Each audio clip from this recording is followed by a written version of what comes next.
vem aumentando a emissão de CO2, o gás carbônico, e assim ampliando um efeito natural da Terra, que é o efeito estufa, que mantém a Terra aquecida, e acelerando o processo de aquecimento global. Muitas vezes esses resíduos, eles são, mesmo que as fábricas fiquem afastadas da cidade, eles se infiltram no ar e os micro-organismos, as microcinzas, ficam tudo infiltrado no ar. E às vezes essa nuvem invisível de fumaça, a gente inala. Por isso que há muitos problemas de saúde.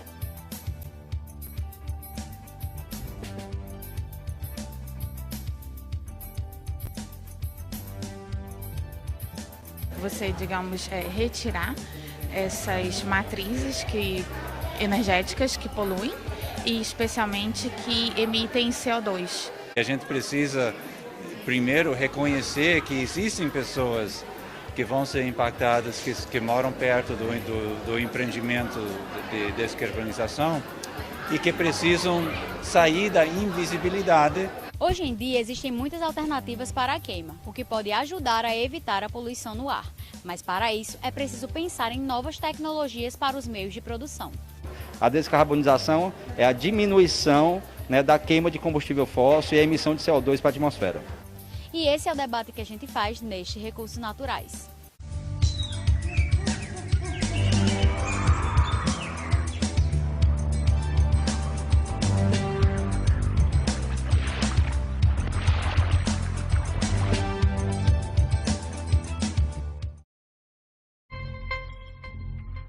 As indústrias até tentam diminuir essa fumaça. O problema é que o Brasil não conta com instrumentos que dê um preço a esse carbono todo, como um imposto que obrigue as fábricas poluentes a reduzirem as emissões. A descarbonização, na verdade, é você, digamos, retirar essas matrizes energéticas que poluem e especialmente que emitem CO2. Na camada de ozônio, né? E isso acaba causando o aquecimento climático. Então, quando a gente pensa em descarbonização, a gente pensa em energia, que tem como fonte, como matéria-prima, fontes renováveis, como, por exemplo, o vento, a água, a própria energia solar, né? E a partir daí, a partir da geração da energia, considerando essas fontes primárias e a ausência de CO2, né, digamos, sendo emitida durante a geração dessa energia, é que a gente tem um processo, a gente tem uma situação de descarbonização. Bom, desde a Revolução Industrial, século XVIII, ocorrida e nucleada na Europa, é que a gente vem passando por um processo crescente de uso de energia. Essa energia, a matriz energética global utilizada até os dias atuais, com toda a evolução demográfica, as demandas de mercado, todo o modelo econômico, social, cultural, hoje vivido pela sociedade global, ele exige muita energia e a base dessa energia hoje é a queima de combustível fóssil. E a queima de combustível fóssil, ela vem ao longo do tempo, ao longo das décadas, vem aumentando a emissão de CO2, o gás carbônico, e assim ampliando um efeito natural da Terra, que é o efeito estufa, que mantém a Terra aquecida, e acelerando o processo de aquecimento global. Esse processo de aquecimento global vem gerando as polêmicas mudanças climáticas, que já vem sendo estudada por vários grupos internacionais, e que pode gerar várias mudanças em ecossistemas, mudanças produtivas. Então, o mundo hoje, no século XXI, passa pelo desafio da descarbonização. A descarbonização é a diminuição da queima de combustível fóssil e a emissão de CO2 para a atmosfera. O professor Christian, da Universidade do Texas, é visitante do mestrado em Geografia da Federal do Ceará, onde estuda fontes de energia. Como a gente pode fazer a descarbonização com justiça?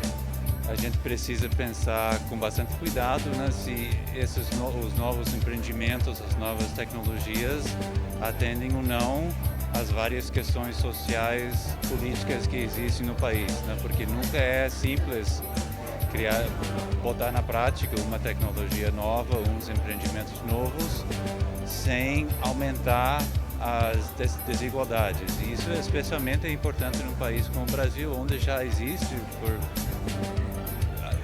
fatores históricos que vão há muitos anos atrás, né, que criaram umas desigualdades muito fortes, e a gente precisa andar com muito cuidado pensando em como não aumentar essas desigualdades.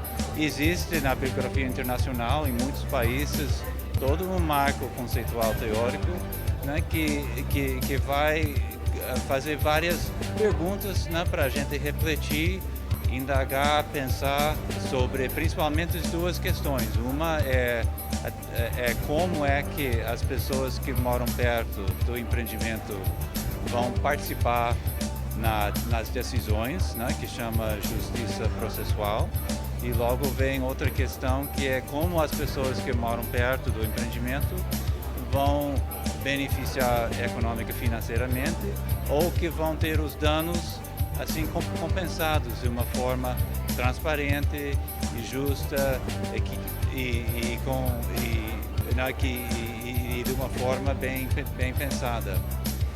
Porém, antes de tudo isso, tem a questão do reconhecimento, ou seja, que a gente precisa primeiro reconhecer que existem pessoas que vão ser impactadas, que moram perto do empreendimento de descarbonização e que precisam sair da invisibilidade, né, para ser reconhecidos, para depois participar nos processos de toma de decisão, para eventualmente receber algum tipo de compensação ou benefício econômico, né, que pudesse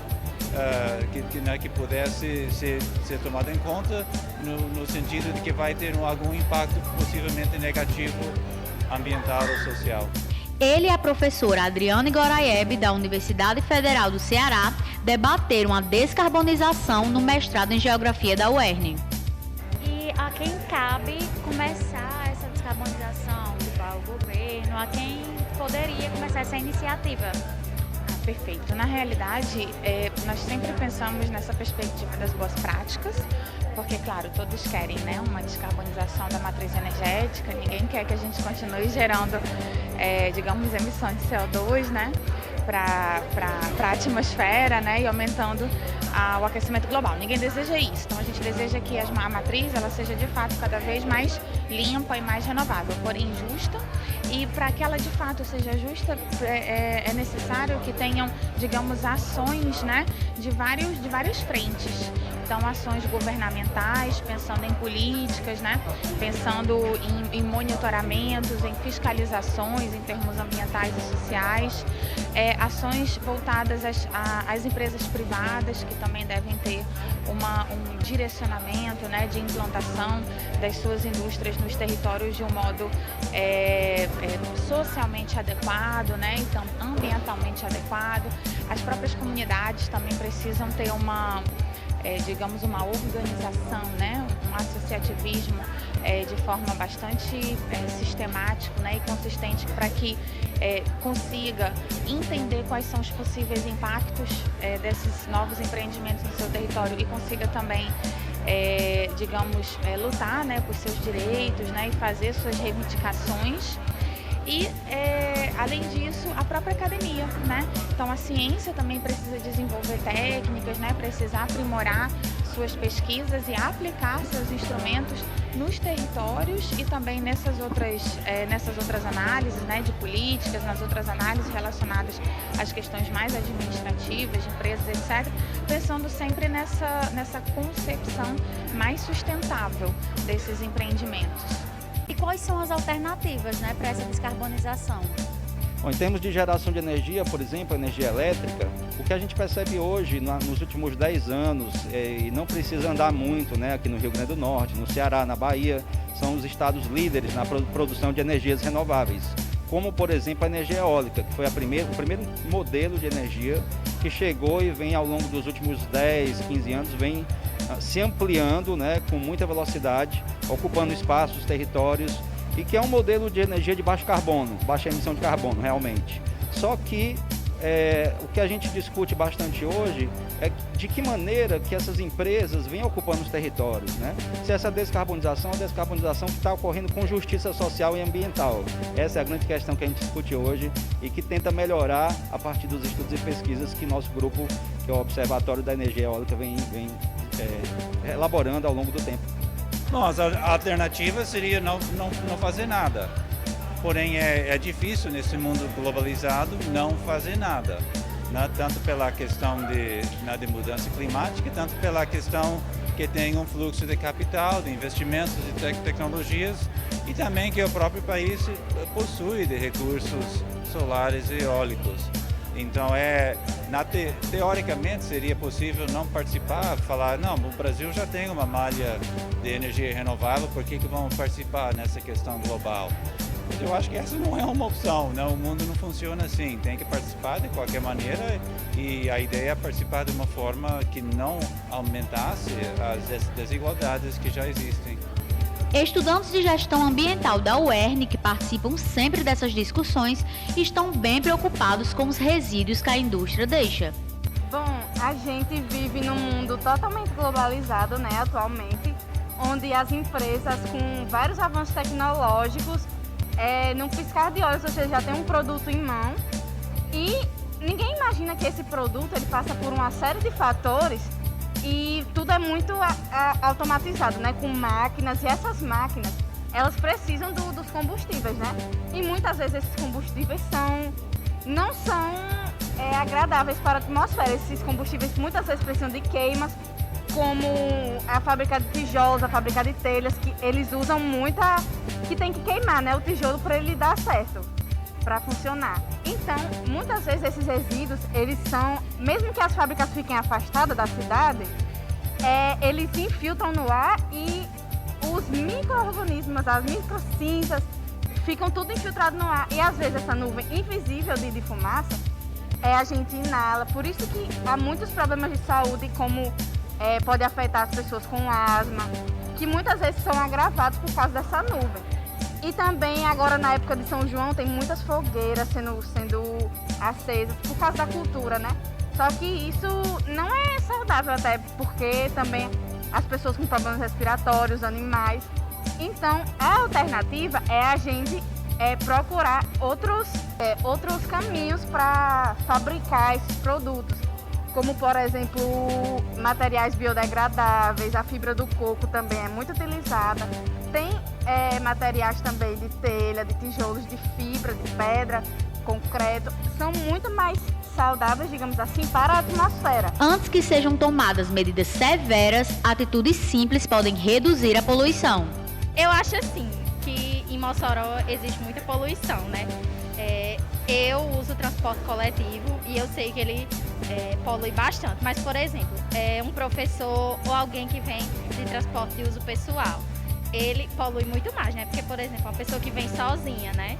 Ela poderia muito bem dar uma carona para outra pessoa que também poderia vir só com o transporte e, para diminuir, né, a poluição. Por exemplo, uma pessoa que vinha num carro, ele tem 5 lugares, ela pode dar uma carona para 5 pessoas e assim diminuir o uso do transporte pessoal. Assim, como aqui tem muito tráfego de carros, por ser cidade assim grande, e também tem muitas usinas também, como a amiga falou anteriormente, ela poderia ser diminuída reduzindo como o transporte. Se uma pessoa tem um carro, vai para a universidade, qual o problema de dar uma carona a outro, né? Já evitando outro gasto, né? Tanto economicamente para pessoas, né? Como também para o meio ambiente, o ar, porque com tudo isso vai só aumentando a poluição. Cada carro, moto, e também das usinas, procurar uns meios assim de procurar um gestor para ver o que pode diminuir, para ajudar a diminuição da poluição. Porque não é só estar lá, tudo tem, como diz o meu pai, né? Só não tem jeito para a morte, mas para reduzir a poluição existem muitos pontos. Só dar um check-upzinho, dar uma olhada, o que pode reduzir. É isso aí. Se todos nós colaborarmos, podemos amenizar as consequências do carbono. Até o próximo Recursos Naturais.